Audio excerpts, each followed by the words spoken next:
So at the beginning of this year, Panasonic released the S5 II, and this is a follow-up to obviously the original S5. This is a great hybrid camera, it's nice and small, but one of the biggest things about the S5 II in particular is that Panasonic integrated a new autofocus system which fixes a lot of the problems people have had with those cameras in the past, and it works super, super well, which makes that camera something really, really special. And of course, at the same time, Panasonic said they were releasing the S5 IIX a little later in the year.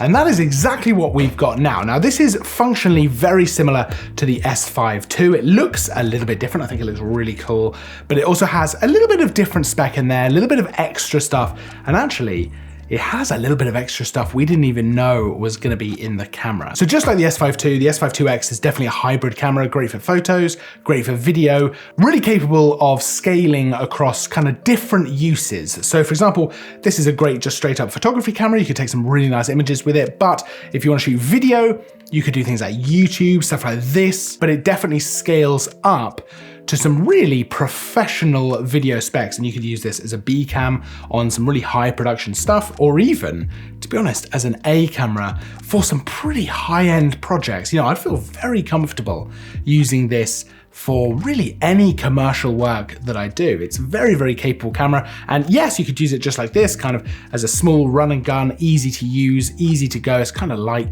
kind of small. Or you could build this out with a rig and really set this up for some really high-end professional use. The actual specs of the S5 IIX are largely the same as the S5 II. So we're looking at things like a 24 megapixel full frame CMOS sensor, that new phase hybrid AF system combining PDAF with contrast detect autofocus, which is something I know everyone has wanted from Panasonic cameras for so long.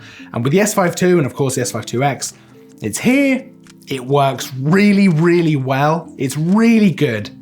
And it really fixes one of the only problems I used to have with Panasonic cameras. In terms of video, you've got 6K 420 10-bit up to 30 frames a second, 4K 422 up to 60 frames a second. You've got a lovely OLED EVF here as well. It looks really nice actually. And the screen flips out, flips all the way around. Great for content creators, just a really nice thing to have. I think it's really important to have something like that in a hybrid camera like this. You know, if you want to film yourself, it's so easy to just use the flip out screen like that. It's got that unbelievable image stabilization that we saw with the S5 II, which just, I mean, it blows you away. It's so good. You can actually use the electronic image stabilization, which boosts it even more. And you end up with gimbal-like shots, but shooting handheld. So that really is probably some of the best image stabilization that I've used. If you want to see all that full spec, you can watch the S5 II review that we've got on the channel. I'll link that in the description so you can check that out. But what's different here, right? What's new about the S5 IIX? Why would you go for this? Well, first of all, I think this looks really cool. It's a completely blacked out design. So even things like the Lumix actual logo on the top there is all in black,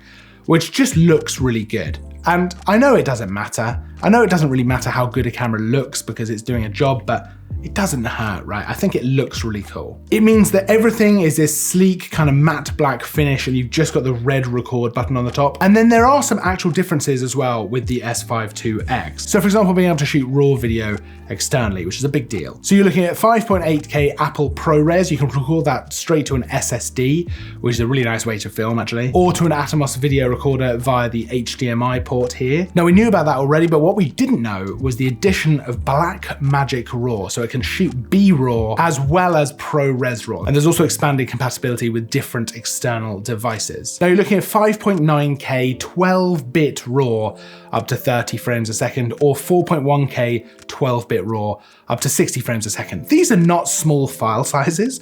You know, they're gonna be big file sizes, but that is gonna give you a lot of data that you can play around with. That is gonna give you a lot of flexibility for the final look at the footage. And while it's not something you're gonna use all the time, that's really nice to have in here, and it just helps to scale this even more. You know, whether you are shooting stuff like this, stuff for YouTube, quick stuff for socials, you know, like a small scale promo shoot for a business, or whether you are going for some really high-end video projects, maybe a short film or maybe a bigger production. It just really allows this to scale so well. As well as that, the S5 IIX can also do all intro recording, wireless or wired IP streaming, and USB tethering to smartphones as well. It is also worth mentioning there's going to be a firmware update for the S5 II as well, which is coming in June, and that's going to add RAW output over HDMI, so Blackmagic RAW and ProRes RAW with the software upgrade key. We're not doing a deep dive into the spec of the S5 IIX because there's not a lot of point. We've already done it with the S5 II, we've done a full review on that.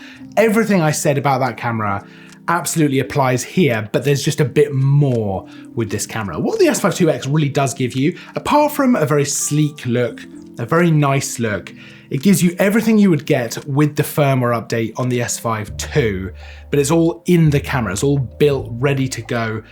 This is the one I would pick personally. It just feels like a very, very complete hybrid system. So if you shoot photo, shoot video, this is just a no-brainer. This has got to be one of the nicest cameras I've used in a long time, along with the S5 II. I really, really enjoyed using that. I think it's going to take quite a lot for something to beat a camera like this in the kind of hybrid space. It's just very capable and really, really nice to see from Panasonic. And just as a side note, getting to use this camera, I'm just so glad that autofocus is in there like that. It works so well. It's so good. I'm so happy about that. You can check out the full spec and everything about this camera by following the link down in the description. I think it's really worth having a look at this if you're interested in anything to do with video as well as photo. If you're a hybrid shooter like me, this is really, really impressive. So make sure to check that out in the link in the description. Otherwise, don't forget to like and subscribe. I'll see you next time. But until then, as always, thanks for watching.